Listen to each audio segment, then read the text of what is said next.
మొత్తంగా హైదరాబాద్ దుస్థితిపై ప్రజలు ఏమనుకుంటున్నారు? ఇంతటి దౌర్భాగ్య పరిస్థితి ఎందుకు వచ్చిందో మా ప్రతినిధి అరవింద్ ద్వారా తెలుసుకుందాం. Arvind, over to you. Yes Arvind, చెప్పండి.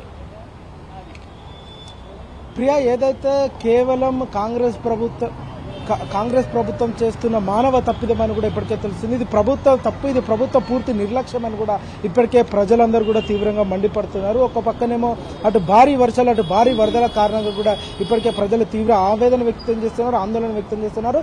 ఒక దిక్కు ఉస్మాన్ సాగర్ నుండి గేట్లు ఎత్తినప్పుడు వరద ప్రభావం ఉన్నప్పుడు కూడా కనీసం అధికారులు కానీ అటు ప్రభుత్వ యంత్రాంగం కానీ చుట్టుపక్కల ఉన్న ప్రజలకు ఎందుకు హెచ్చరించలేదు, మరి వాళ్ళు ఎందుకు వాళ్ళకు ప్రధానంగా వారికి చెప్పలేదు, మరి ఎందుకు ఇంటిమేషన్ ఇవ్వలేదని కూడా ఇప్పటికే తీవ్రంగా మండిపడుతున్నారని కూడా ప్రధానంగా కనిపిస్తుంది. ఏదైతే కాంగ్రెస్ ప్రభుత్వంలో ఇలాంటి దుర్మార్గమైన చర్యలు, ఇలాంటి బస్టాండ్ మొత్తం, ఎంజీబీఎస్ బస్టాండ్ మొత్తం అటు హైదరాబాద్ అటు ఈ చాదర్ఘడ్ ప్రాంతంలో కూడా జల దిగ్బంధంలో కూడా మునిగిపోతుందని కూడా వాళ్ళు ఎప్పుడు కలలు కూడా ఊహించినట్టు కూడా పరిస్థితి కనిపిస్తుంది. ఒకప్పుడు నిజాం కాలంలో ఉన్నప్పుడు వరద ప్రభావం పోస్తే మళ్ళీ ఇప్పుడు రేవంత్ పాలన కూడా అదే ప్రభావం కూడా కొనసాగిందని కూడా చెప్పొచ్చు. ఎందుకనంటే ఒక దిక్కు ఉస్మాన్ సాగర్ గేట్లు ఎత్తుతున్నామని కూడా తెలిసినా కూడా ప్రజలకు ఎందుకు హెచ్చరించలేదు, ప్రజలను ఎందుకు ఖాళీ చేయించలేదు, ప్రజలు ఎందుకు సురక్షిత ప్రాంతాలకు చేయించలేదని ఇప్పటికే తీవ్రంగా మండిపడుతున్నారు. అంటే ఒక దిక్కు అంటే రాత్రి 12 గంటల సమయంలో నుండి కూడా వరద ప్రభావం కూడా ఎక్కువగా రావడం జరిగింది. ప్రధానంగా ఇంకో 2 కారణాలు ఏంటంటే అటొక దిక్కు మేఘాలు ఏర్పడడంతో భారీ వర్షాలు కూడా కొట్టింది. ఆ వర్షాల కారణంగా మరియు అటు మరొక ప్రాంతాల్లో భారీ వర్షం నుండి అతి భారీ వర్షాలు, అటు వరద రావడం కూడా ఎక్కువ కారణం ఉంది. ఈ వరద ప్రభావంతో ఉస్మాన్ సాగర్ నిండినప్పుడు గేట్లు ఎత్తినప్పుడు కూడా చుట్టుపక్కల ఉన్న ప్రజలకు కూడా పరిసర ప్రాంతాలు ఉన్న జనవాసాలకు కూడా ఇప్పటికే హెచ్చరికలు కూడా జారీ చేయాలి. కానీ వాళ్ళకి హెచ్చరికలు ఎందుకు జారీ చేయాలని కూడా వాళ్ళు తీవ్రంగా మండిపడుతున్నారు. ఒక దిక్కు అటు ఎంజీబీఎస్ బస్ స్టాప్ దసరా సెలవులు కాబట్టి వాళ్ళందరూ ఇంటికి వెళ్లే సమయం కాబట్టి కొందరు ఉదయం సమయంలో కానీ ఇంటికెళ్లే పరిస్థితి కనిపిస్తుంది. సో వాళ్ళు ఆ బస్ స్టాండ్కి వెళ్ళినప్పుడు కానీ ఆ వరద నీరు ఒక్కటేసారి సడన్ గా రావడంతో అటు ఎంజీబీఎస్ బస్ స్టాప్ ఉన్న వాళ్ళు అటే చిక్కుకొని పోయారు. ఇటు సైడ్ వచ్చేసి అంటే ఈశాన్యం వైపు వచ్చేసరికి సిబిఎస్ బస్ స్టాండ్ ఉంటుంది. ఈ సిబిఎస్ బస్ స్టాండ్ ఉన్న ప్రజలు కూడా అటే ఉండిపోయారు. మధ్యలో మాత్రం ఏదైతే ప్రధాన వంతెన అంటే కనెక్టింగ్ బ్రిడ్జ్ అటు ఎంజీబీఎస్ కి, ఇటు సిబిఎస్ కి, అటు కోటికి, అటు చాదర్ఘట్ కి కనెక్టింగ్ బ్రిడ్జ్ 3 బ్రిడ్జిలు కూడా మన వరద నీరుతో పోవడం కానీ ఇలాంటి సమస్యలు కూడా ఎదురవ్వడంతో ఇప్పటికే ప్రజల అతలకుతలమైలు, అల్లకల్లోలమైలు. ప్రధానంగా చూసుకుంటే ఎంజీబీఎస్ లో ఎప్పుడు రాని వరద కూడా ఈ సంవత్సరం వచ్చింది.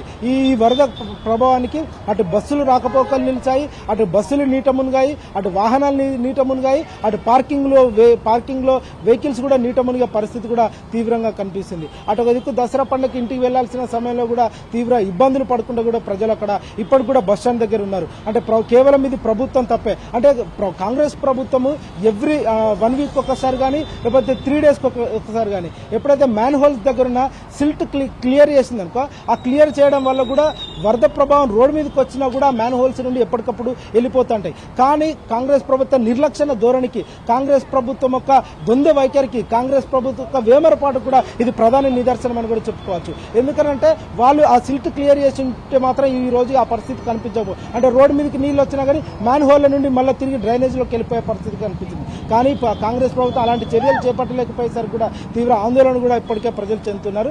మరొక పక్క చూసుకుంటే కూడా అసలు ఇంకొకటి బస్సులో ఇప్పటికే కూడా సగం బస్సులు నీట మునిగాయని కూడా ప్రధానంగా కనిపిస్తుంది. మరొక వైపు అటు బ్రిడ్జిల పైన కూడా భారీ వరద నీరు రావడము, ఇదంతా పరిస్థితి కూడా తీవ్రంగా కనిపిస్తుంది. ఒక పక్క ఏదైతే హైడ్రా అని చెప్పుకుంటుందో ఈ రోజు హైడ్రాకు కళ్ళు కనిపించట్లేవా అని కూడా ప్రజలు తీవ్రంగా మండిపడుతున్నారు. హైడ్రా పేదల ఇంటిపై బుల్డోజర్ తీసుకొస్తుంది, కానీ ఇలాంటి ఈ మూసి పరివాహక ప్రాంతాలు ఇంత వరద వస్తుందని కూడా ఎందుకు హెచ్చరించాలని కూడా ఇప్పటికే ప్రజలు కూడా తీవ్రంగా మండిపడుతున్నారు. అటు హైడ్రా కేవలం పేదోడి ఇల్లుకే శాపంగా మారింది.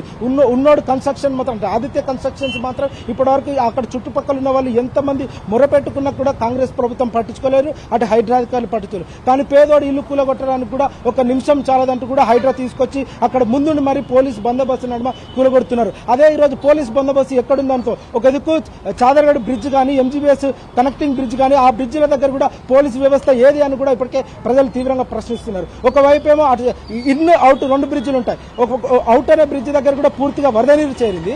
ఇన్ అనే బ్రిడ్జ్ దగ్గర కూడా మెల్లగా వాటర్ పోయే అవకాశాలు కూడా ఉన్నాయి. అప్పుడు కూడా పోలీసులు వ్యవస్థ కూడా అక్కర్లేదు. కనీసం కేవలం పోలీసులు హైడ్రాక్ మాత్రమే పనిచేస్తుందా? ప్రజా శాంతి భద్రతలు చూడాల్సిన పోలీసులు ఎందుకంటే నిర్లక్ష్యం చేస్తున్నాయి అంటే ప్రజల ప్రాణాలతో ఆట ఆడుతున్నారనే పరిస్థితి కూడా కనిపిస్తుంది. ఇంకోటి ఏంటంటే అక్కడ ఏదైతే హైడ్రా అధికారులు కానీ ముందస్తు హెచ్చరించలేదు, మూసీ రివర్ ఫ్రంట్ అని కూడా ఒక డెవలప్మెంట్ చేస్తున్నారు. అది ఏ మాత్రం డెవలప్మెంట్ లేదు, అది జస్ట్ నామమాత్రంగా తూతు మంత్రంగానే పబ్బం గడుపుకోవాలి, అధికారులు పబ్బం గడుపుకోవాలి, కాంగ్రెస్ ప్రభుత్వం పబ్బం గడుపుకోవాలనే విధంగా కూడా ఇప్పటికే అధికారులు అది నిర్లక్ష్యం చేస్తున్నారు. మనతో డైరెక్టర్ గారి మాటలో కూడా మేము ముందే హెచ్చరించమన్నాడు. మరి ముందే హెచ్చరిస్తే అంతమంది ఇల్లు ఎందుకు గల్లంత అయ్యేటిది? అంతమంది మనుషులు కూడా ఇప్పటికే ప్రాణ నష్టం జరగలేదు కాబట్టి హైదరాబాద్ లో ఉండే వాసులు కూడా ఊపిరి పీల్చుకున్నారు. కానీ ఒకవేళ ప్రాణ నష్టం అయితే ఎవరి బాధ్యత? ముందుగానే మీరు హెచ్చరించుంటే ప్రజలు ఇప్పటికే సగం మంది ఖాళీ చేసేటోళ్ళు కదా అని కూడా ఇప్పటికే తీవ్రంగా మండిపడుతున్నారు. ఇంకో విధంగా చూడాలంటే ఎంజీబీఎస్ కు చుట్టుపక్కల ఉన్న మూసి చుట్టుపక్కల ఉన్న పరిసర ప్రాంతాలు మొత్తం కూడా నీటమని అటు అంబేద్కర్ కాలనీ కానీ, అటు మలకపేట కానీ, అటు దిల్సునార్ కానీ, ఇటు ఈ కాచిగూడ సైడ్ కానీ మూసి పరివాహిక ప్రాంతాలు మొత్తం నీటమునగడంతో ప్రజలు కూడా తీవ్రంగా ఆందోళన చెందుతున్నారు, తీవ్రంగా ఇబ్బంది పడుతున్నారు.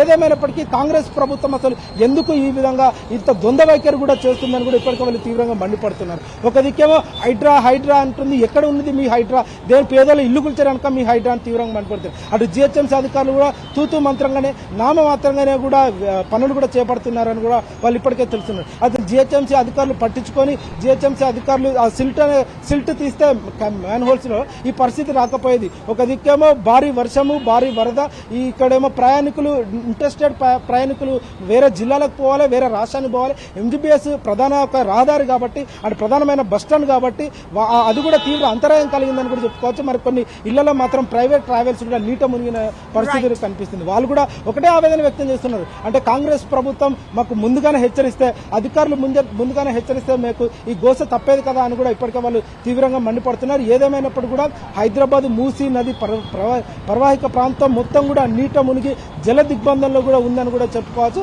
అది అధికారులు వెంటనే త్వరితగతిన చర్యలు తీసుకొని మళ్ళొకసారి కూడా ఇలాంటి తప్పిదాలు కాకుండా చూసుకోవాలని కూడా అక్కడ ప్రజలు కూడా తీవ్రంగా మండిపడుతున్నారు. Priya. Right Arvind, thank you for your updates.